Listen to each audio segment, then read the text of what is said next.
Hi everyone, my name is Todd and I'm the program manager for the accounting programs, and we have two of them. We have a foundation accounting program, which I'll talk about in detail, and we also have an advanced accounting program, which I will talk in detail. I am the program manager, as I said, and my role really is to manage the programs. That includes everything from looking after instructors to worrying about budgets, some of the scheduling, some of these kinds of marketing type events. I worry about my students, which is probably the most important thing that I do. So if you want to think about what I do, it's like running a small business. Anything that happens within that business is sort of my responsibility. And most importantly, I want to make sure you guys as students have a positive learning experience. So that's really my focus, is just the customer service and making sure those classes are adding value and you're getting what you want out of them.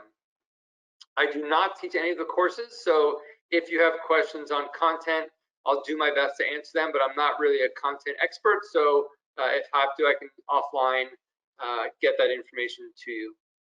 So our agenda. So I'll give you a little quick summary of the university if you're not familiar with York. I'll also talk about the accounting certificates. I'll talk about the formats, which I'm sure is important to many of you because of COVID. We're not on campus in a classroom like we normally would be. I'll talk a bit about the designation of CPA, if that's a pathway people are looking to pursue. And I'll talk about the application process, how to register, and then obviously answer any questions you guys may have. So this slide, if you're not familiar with the university, I'll just give you a 30-second little overview. We are the second largest in Ontario, the third largest in Canada. We have over 53,000 students. We have a huge international student population. We have a lot of students who are first generation going to university. We have world-class rankings. Our business school is usually #1 in Canada. So lots to be proud of. And in the School of Continuing Studies, we also we're the department on campus, which obviously we offer our own programs and certificates and things like that. So yeah, we've offered, I don't know, there's probably 20, 30 different programs that we offer just within the department. We've got like 4,000 plus students, so we're growing very quickly, and we're one of the largest continuing studies units in all of Canada as well. So who are our students? As you know, our programs are pretty much post-graduate programs, so you have to have at least a university or a college degree. The online program, which I can talk about, doesn't have that requirement, but the full-time ones do, and the advanced accounting program does. Some people have a degree in accounting or a degree in business, and they've taken some accounting courses, but most people have pretty limited experience in accounting or none at all. So depending on where you fall, you'll certainly find people who sort of are similar to you. And obviously we have people who are new to the field. We have people that are sort of international students coming to Canada and looking to sort of find a pathway for them. We have people who are changing careers. We have people looking to do the CPA designation, which is a pretty long pathway. We have people who just want to get a little more experience in accounting to have a bookkeeping type role. But no matter what you do in accounting, as I always say, always follow the money, and there's always jobs for you. So you've certainly chosen, I think, a really good field that there's always will always be in demand because people that understand how the finances work are in great demand. Our format. So I'll talk about the full-time programs in a second. And then I'll talk about the part-time programs, which really aren't impacted by COVID. So for the full-time programs, we obviously would have had students who are on campus in a classroom with an instructor. But now with COVID, we've moved everything to live online. And live online really means that your courses still run at the same times, at the same day, except we do it via Zoom. So we can still have discussion boards. We've got case studies that we do. We put people in small groups and they can kind of work, together, and then they come back to the class. So it's very, very similar to what you might sort of experience in an in-class environment, but you're doing it online. And I think that kind of experience is probably more familiar to most people, where when we first sort of converted to live online, people were really not sure about what that meant. But I think nowadays people are much more familiar with Zoom and the capabilities of Zoom. We don't know what's going to happen in May in the spring. We assume we'll continue live online, but with this new vaccine that's out there, we just don't really have any sense of what the future holds. So at the moment, we're going to start online, but no guarantee what the rest of the program will hold. And if it changes and it doesn't work for you, then we'll have to work with you to kind of figure out a plan B, just because there's so much unknown around that. For international students, at the moment, IRCC, which is the Immigration Refugees, something, I should know that. I knew it probably 30 seconds ago. Anyway, it's like the immigration folks, and they're saying that to get your postgraduate work permit, you can study 100% online. That's their current policy. So even if you're in your home country and you study online, you can still get your postgraduate work permit hours and then come to Canada when it's safe. Some students can come to Canada with a travel letter because the time that the courses are offered, or sometimes interconnectivity issues. So even though your classes may be online, you can actually still get a letter, and students have come to Canada and they live in their homes, usually near campus or whatever. Even though they're not on campus, they can still get that letter and travel to Canada. Okay.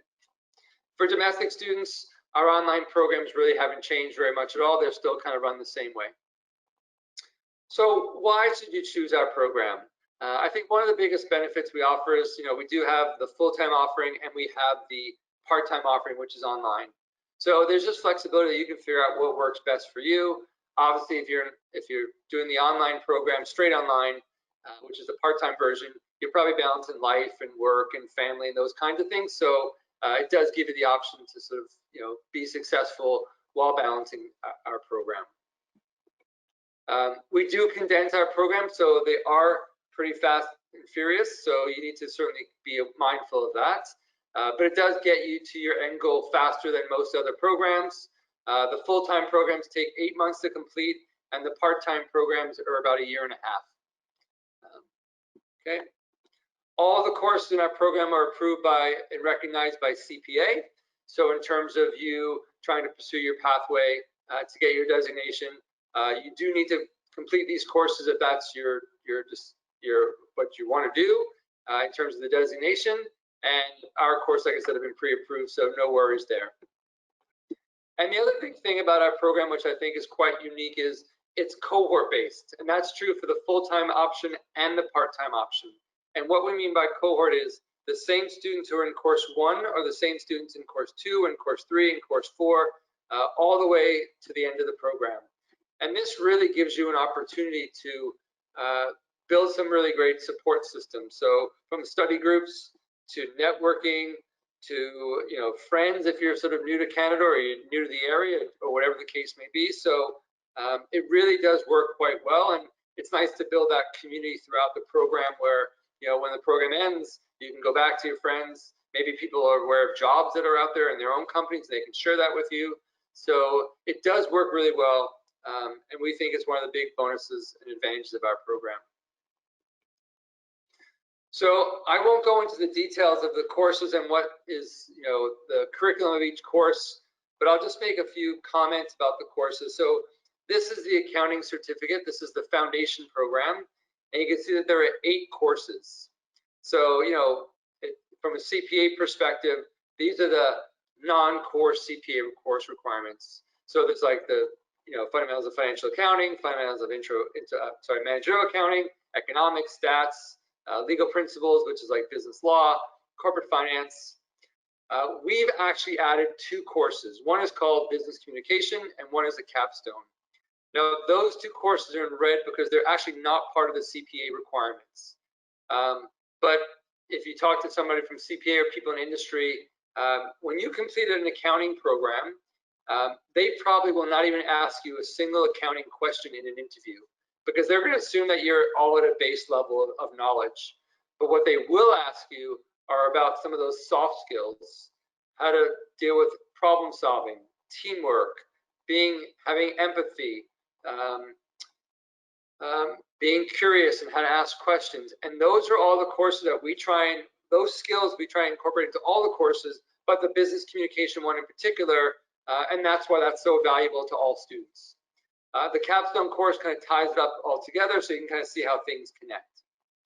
We do allow 1 transfer credit, so if you've taken courses elsewhere that you think are 80 or 90% similar to our course, you can transfer that course in and then you don't have to take it. and then we give you a reduction, obviously, in the tuition. So this is the advanced accounting certificate. So you can see the courses are a little more in depth with accounting. These are what CPA calls the core requirements. And obviously there's higher level, financial accounting, advanced, managerial accounting, taxation, auditing, all these good things. And this course also has a capstone, again, to tie it together.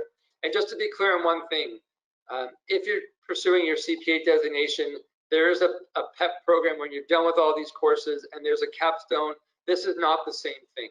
So it's just our own capstone that we've created to, again, tie everything together, and you can see how the dots connect. Oh, one thing I wanted to mention. Oh, I see what happened here. Okay, so if you want to participate and enroll in the advanced certificate, you need 4 prerequisites. And those 4 prerequisites are the first 4 courses that I listed here. So my bracket there should actually be a little extended. That's why I was confused earlier. So fundamentals of financial accounting, intro to managerial accounting, economics, and statistics. And economics is both macro and micro. So if you've taken those 4 courses and you want to just jump to the advanced program, that's perfectly fine. You can apply for that one straight away. Okay, so let me just give you a quick little sort of description of what a live online schedule would look like. So as I said before, even though it's live online, you're still at the same schedule, the same dates every week, etc. So as you can see from this example here, on Monday, you're in fundamentals of accounting. On Tuesday, you're in economics. On Wednesday, you're back to fundamentals of accounting. And on Thursday, you're back to economics. So basically what you're doing is in each, what am I trying to say? The courses are sort of taught, you're taking 2 courses at the same time. That's maybe a better way to say it. You're taking 2 courses at the same time. So if you go back to the list of courses, you can sort of see here, maybe this bracket also fits this example well, but in the, you'll be taking fundamentals of financial accounting and let's say intro to managerial accounting at the same exact time, okay? When you're done with that, you're taking the economics and statistics and down the line, okay? Now, because we'll have about 80 to 90 students in the program, we'll actually have 2 sections. And the way we'll sort of figure out who goes into what section is partly based on where you'll be residing when the program begins. So if you're in your home country, if let's say it's India, we have a fair number of students from India, 8:30 a.m. is around 6 p.m. in India. So we would obviously want you to be in that first morning class so that it's 6 p.m. in India and that's not going to be too disruptive.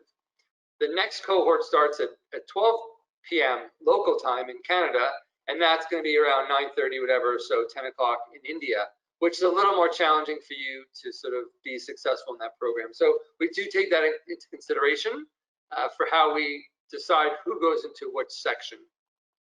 The courses do meet for 6.5 weeks. There are 13 sessions for each class. Each section's in a 3-hour block, as you can see from the 8:30 to 11:30 time slot. And once you're in a time slot, that's your time slot for the entire duration of the program, so you can plan accordingly of, balancing life and family and work and all that good stuff. For the online students, you don't really have to worry about that because there is no live components that you have to actually be on at Tuesday at a certain time. But basically, this slide may be a little hard to read kind of because it's a lot of information there. But basically, my point of this slide was just trying to show you that because it's online, there are set deadlines and things you have to worry about. But when you do that work is really up to you. So maybe on Sunday, you're reading the textbook and some online articles that were posted. That takes you a couple hours. Maybe on Monday, you start to sort of participate in the discussion boards. You send the instructor some, a question. On Tuesday, you're doing some practice opportunities. You're watching some videos that were provided, which give you some step-by-step instructions on how to complete a task. But anyway, you can sort of see how the week plays out, and this is just a sample, so you don't need to do all these things on these specific days, but it just gives you a sense of what that week might look like. But it's not self-directed. You do have an instructor who's walking through week by week all the content, so you're not doing it by your own, and it's not like you can jump to week 8 and finish it in 2 weeks. The course does have a very set start and end date. And what's different about the online program is you do complete one course at a time. So as I said before, with the full-time programs, you're basically taking these two courses, fundamentals of accounting and economics, at the same time. In this case, you're only doing one course because we know you're balancing life and family and work and all that good stuff. Okay. Here's just a little bit of a comparison of the two. So I'll go through them one by one. Some of these things I've already mentioned, but I'll just sort of quickly go through it. So both online and in person, or live online, they're instructor facilitated. So you're not on your own. There's definitely an instructor who's walking through that content. The in-person, you've got obviously set hours that you have to be in class. And then on top of that, you've got practice opportunities, you've got readings, you've got other videos and things that may have been provided to you. So you've got about 12 hours of live online class time, plus on top of that, you've got additional work and prep work and readings, etc. For online, we kind of estimate about 8 or 10 to 10 hours of effort per week, and that includes everything from the discussion boards to reading the textbook to doing the practice activities to doing your assignments, etc. As I said, in person is 2 courses at a time, online is 1 course. I already mentioned the duration. In person is 8 months, online is 1.5 years to complete. So again, the duration is going to be much longer for you to from start to finish. They'll both have assignments, they'll both have activities. None of our courses at the moment have any proctored exams. So we set up our exams so that sometimes we have different versions of exams. So depending on who you are, you'll get different questions from your friend to try and curtail some of the academic integrity issues that sometimes pop up. Or we have assignments and things like that, but no more proctored exams currently while we're in COVID restrictions. The in-person is a larger class. It's probably about 30 to 50 students, more towards the sort of higher end. And the online actually is probably more to the 20 to 25 range. So that's just a bit of sense. And this one I've already mentioned, but live has obviously meet at a specific time each day. And the online is asynchronous, which means there are no live sessions. So you don't have to worry about being somewhere at a certain time. Your instructor may have some live sessions that they have like office hours that if you can participate, great. And if you can't, they can record it and you can watch it back later. The other thing I just want to mention is there's some additional opportunities on top of the actual coursework. So, courses will have panel discussions. They'll bring in guest speakers. We try and have like real life industry examples in your assignments to kind of connect it to real life. There's obviously opportunities for networking and mentoring and that kind of thing. There is something through Innovation York, which just I'll throw it out there so you're aware. But Innovation York is a really cool opportunity for students who may be thinking of starting their own business and being an entrepreneur. They've got a program that students can participate in. You have to pay a fee for it, but it's like really one-on-one coaching to get you through the business plan, the marketing plan, to get that idea up and running. So that's something you kind of can take advantage of. The other thing that's really cool is there's something called 10,000 Coffees, and I put the link at the bottom there. 10,000 Coffees is actually an arrangement we have with RBC, which is a bank if you're not familiar with RBC. And what they've done is we've bought into this program that they offer, so it's free for students, doesn't cost you anything. And it's called 10,000 Coffees, which means you can network with people in industry. So you kind of fill out a little form saying, my interest is accounting, and then they'll connect you with people. Sometimes they're from accounting and finance, and sometimes they're from marketing.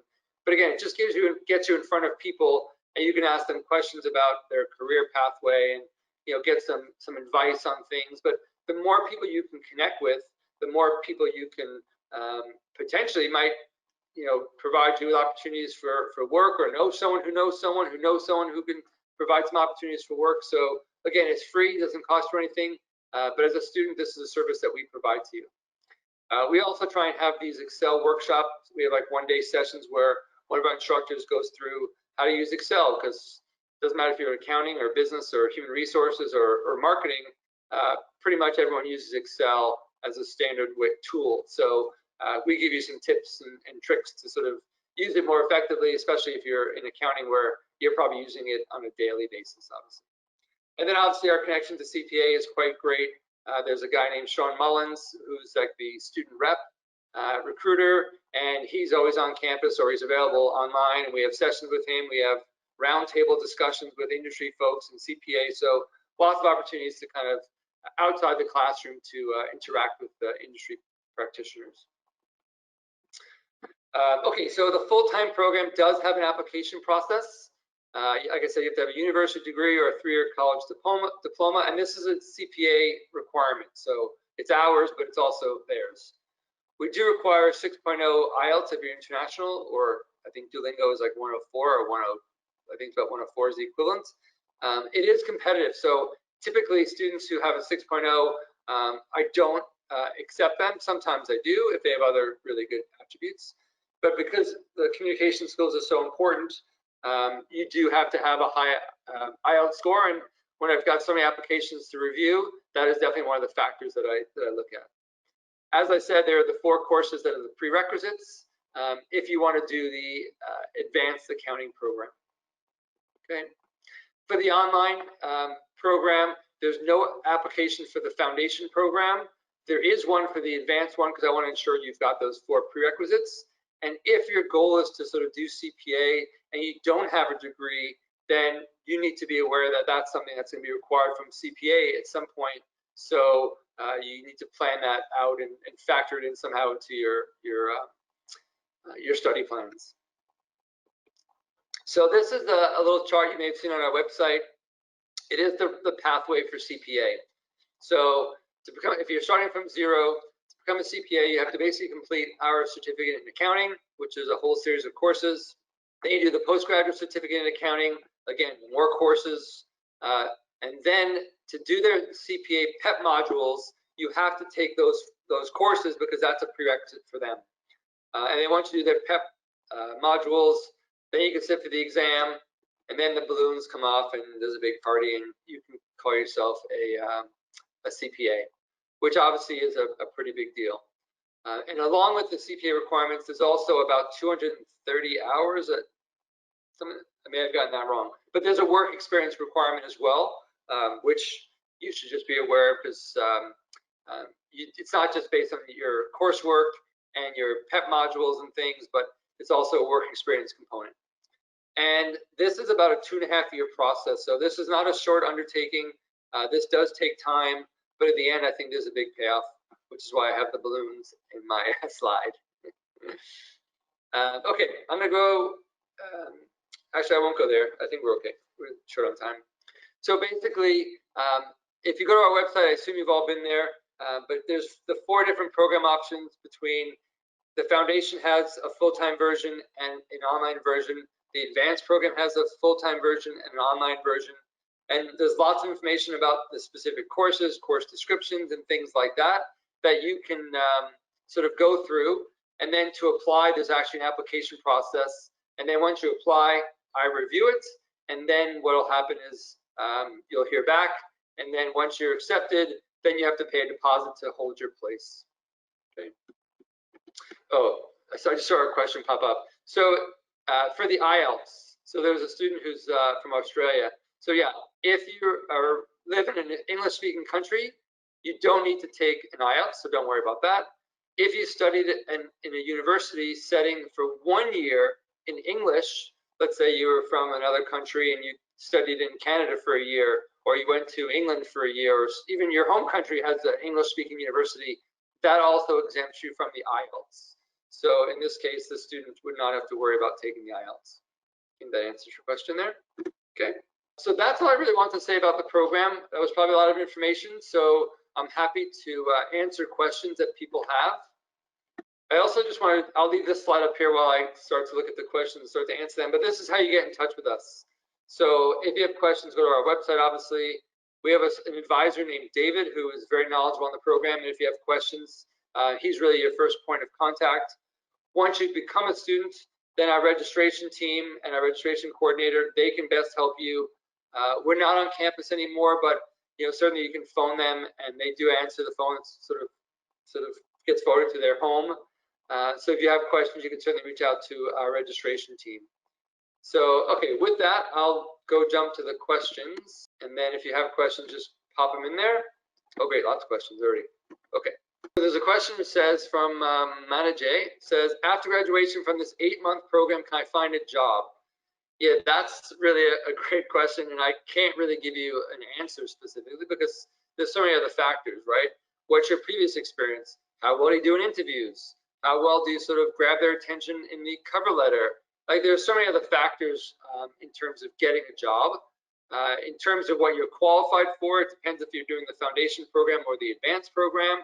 Obviously, from a bookkeeper to more of a clerk to a junior accountant, that all depends on which program you enroll in. But it's really hard to say if you'll get a job because there's so many other factors that are involved. But certainly our students are finding jobs. Some it takes a bit longer than others, but certainly that's the goal, I know, and we'll do anything we can to support you in that endeavor. So Cindy was asking, is taxation not part of the course? So I'll just go back to the courses for a second. So the taxation is actually part of the advanced program. Sorry, I got a lot of slides to go back through. So it's number 5 on this list, Cindy. So it's part of the advanced program. So there's taxation if you missed it earlier. And there's a couple of questions about the capstone. So the capstone is really, like I said, a culmination of all the courses. There's a lot of case studies and different projects that you would do that kind of try and connect all the courses together. So it's a course that we created. It's not part of the CPA requirements, but it's really a course that I think helps you connect the dots and really important for you to sort of make sure you understand how all the different components of accounting fit together. And we have one for the foundation program and we have one for the advanced program. So they're just 2 different courses. Juine is asking, are there students flying to Canada to study courses at the moment? The answer to that is yes. So like I said, there is a travel letter which you can request from our registration coordinator team after you get your visa approved. And students are coming to Canada, even if our classes are online, they are in the country and studying with us. So that's definitely something that's possible. Admir is asking, I graduated from my home country in a course in business looks like entrepreneurship and small business management. Do you need to assess my credentials? For the application, GPA is a requirement as well. I think it's above a 50, I think is the minimum requirements. And if you're looking to do the advanced program, then for sure I'm going to make sure you've got those 4 prerequisite courses. Okay. Do you know after graduation how long it would be for the duration of the postgraduate work permit? I am not a visa expert. I'm not allowed to give out visa information, but typically if you complete 1 academic year program, which let's call it our foundation accounting program, that gets you a 1-year work permit. If you complete the foundation program and the advanced accounting program, so now you've done 2 years of study, you're eligible for a 3-year work permit. So that's a really kind of a nice perk, and unfortunately it's the motivation of some students where they want that postgraduate work permit a bit more than they want the knowledge of accounting, but that's just the reality of what it is. Manaji is asking, I have a bachelor's of accounting. Can I apply for the advanced accounting full-time? My answer is yes, because I'm sure you've taken intro to financial accounting, intro to managerial accounting, statistics, and macro and microeconomics. So in that case, if you've done all 4 of those courses or 5 of those courses, then you can certainly apply to the advanced program. So Sneha is asking, I'm an international student. I'm enrolled in the full-time course for January. I've got my visa. Can I come in March and study online for the duration? Yep, I don't think there's any restrictions on when you come. So you can certainly start, studying from your home country, and then when you feel you're comfortable and you've got that travel requirement letter, you can then come to Canada. I should say as a stipulation, that travel letter does not automatically mean you get across the border. The Canadian government has that decision when you get to the airport. So sometimes, I haven't heard of any students having a trouble, but we don't control that. That's controlled by Immigration Canada. So we do provide the documentation that you need, and York has been approved as a provider of education where you can come to the country, and we have the sort of COVID kind of sort of plan to make sure that people are safe, but we don't control that. It's definitely Immigration Canada. Oh, so someone just asked about the timeline to hear back after they apply. It just depends on when you applied and where we're at. So this one particular student is writing about they applied for the advanced program for winter. I haven't seen any applications. So I'll go back in there and look to see if I can see that application. But if you applied a couple weeks ago, it should be ready for me to review. So after this session, I'll go do that. And once I approve it, the next day you'll get an automated offer letter. So if you don't hear back from somebody tomorrow, Tamani, then certainly send us a quick note. Juan's asking about the caps on the number of students per intake. Yeah, for online, we've really never hit that cap. We could do like 50, 60 students. That's not a problem. For the online, for the in-person version, which is live online, we probably will cap it around 50 students per section. Not sure we'll get there this year, but that's where we're at. But usually we have about 40 to 50 students in a section.